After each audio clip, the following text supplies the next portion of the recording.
समस्त न्यूज में आपका स्वागत है। आइए नजर डालते हैं इस वक्त की खबर पर। मैहर के ग्राम पंचायत लटा गांव के ग्रामीणों के द्वारा जमीन सड़क निर्माण को लेकर मैहर एसडीएम को सौंपा ज्ञापन, कार्रवाई की मांग। मैहर जनपद के अंतर्गत आने वाले ग्राम पंचायत लटा गांव के ग्रामीण द्वारा आदिवासी की जमीनों का निराकरण करने एवं प्रधानमंत्री सड़क के रुके हुए कार्य को हॉस्टल से रुझौड़ी तक मार्ग को चालू कराने मैहर एसडीएम की अनुपस्थिति में मैहर तहसीलदार मानवेंद्र सिंह को ओबीसी महासभा के जिलाध्यक्ष चंद्रप्रकाश छोटू पटेल की अगुवाई में ग्रामीणों के द्वारा ज्ञापन सौंपकर निराकरण करने की मांग की गई है। इस मामले में गांव के कुछ दबंगों द्वारा गांव के कुछ आदिवासियों पर 248 लगवाकर जबरदस्ती पेशी चलवाकर परेशान भी किया जा रहा है, जबकि गांव के आदिवासियों द्वारा सड़क बनाने के लिए भी जमीनें खाली कर दी गई हैं। यही नहीं, आदिवासियों का कहना है कि सड़क बनाने के कार्य में जो भी जमीन का उपयोग किया जाएगा वह हम देने को तैयार हैं। वहाँ दूसरे मामले में आदिवासियों की जमीन नक्शे खसरे में दर्ज होने के बाद भी हल्का पटवारी द्वारा आज तक नहीं बताया जा रहा कि आदिवासियों की जमीन कहां पर है। हालांकि इन दोनों मामलों में तहसीलदार मानवेंद्र सिंह ने जानकारी देते हुए बताया कि आदिवासियों पर धारा 248 की जो कार्रवाई की गई है उसे निरस्त कर दिया जाएगा और जो भी मामले होंगे उन पर उचित कार्रवाई की जाएगी। आज लटागांव के कुछ आदिवासी समाज के व्यक्ति आए हैं। इन्होंने 2 ज्ञापन दिए हैं। एक ज्ञापन तो है इनका जो लटागांव से रुझौड़ी मार्ग बन रहा है उसमें कुछ जमीनों पे इनके कब्जे की जमीनों और उदय प्रकाश त्रिपाठी की जमीन के बीच में विवाद है। मौके पे मेरे द्वारा निरीक्षण कर लिया गया है।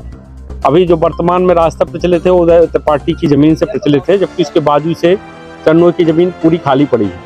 तो हमारी अपेक्षा है कि ये भी और उदय प्रकाश त्रिपाठी दोनों लोग सहयोग करेंगे और रास्ता निकल जाए। इस परिप्रेक्ष्य में इनको हमने अभी नोटिस जारी किए थे, वो नोटिस हम वापस ले लेंगे। तो नोटिस से कोई इश्यू नहीं है, रास्ता प्रॉपर मेन है ना। दूसरा ज्ञापन है कि कुछ राम प्रसाद कोल वगैरह की जमीन पे किसी व्यक्ति के द्वारा कब्जा कर लिया गया है। हालांकि इन्हें अपने ज्ञापन में उसका नाम नहीं लिखा है और अपेक्षा हमसे की गई कि हम पटवारी से जांच कराकर अग्रिम कार्रवाई करें, तो हम वो भी करा दें। एक्चुअली लटा गांव में हमारा भी कार्यक्रम था भ्रष्टाचार हटाओ संविधान बचाओ के। उस कार्यक्रम में हमें कुछ ज्ञापन मिले थे और ज्ञापन ये मिला था कि लटा गांव में एक रोड जा रही है जो हॉस्टल से रजौड़ी मार्ग है। उस रोड को कुछ लोगों द्वारा त्रिपाठी परिवार द्वारा रोका गया था, जबकि इन आदिवासियों द्वारा नहीं रोका गया। इनको नोटिस मिली थी, अगर रोड रोकी जाती तो नोटिस मिलनी चाहिए। उसी के संबंध में हम आए थे महोदय से निवेदन करने की अगर इन लोगों ने जमीन नहीं रोका, रोड नहीं रोका तो इनके ऊपर नोटिस काटी गई है, उसे वापस लिया जाए। एक तो ये संबंध में था।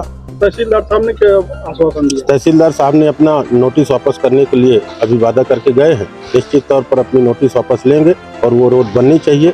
ये आदिवासी भाई भी कह रहे हैं कि हमें कोई दिक्कत नहीं है, रोड बने, हम जमीन देने के लिए तैयार हैं। और हम भी ये चाहते हैं कि विकास का काम ये लोग ना रोकें, जो भी लोग रोक रहे हैं उससे ना रोकें। दूसरा मामला ये था कि वहाँ कुछ 8 आदिवासियों की जमीन तिवारी परिवार द्वारा कब्जा किया गया है। वो जमीन के संबंध में तहसीलदार महोदय राजस्व विभाग उनकी जमीन ढूंढे और ढूंढ करके उनको उनका कब्जा दिलाए। इसी के संबंध में हम लोगों ने ज्ञापन अपने ओबीसी महासभा के माध्यम से ज्ञापन देने आए थे। निश्चित तौर पर अभी तहसीलदार महोदय जी ने आश्वासन दिया है कि इनकी जमीन इन्हें दी जाएगी। अगर यहाँ से कार्रवाई नहीं होती तो हम सतना में एक बड़ा आंदोलन करेंगे और इनके साथ खड़े हैं। गरीबों को न्याय दिलाने के लिए हमेशा खड़े हैं।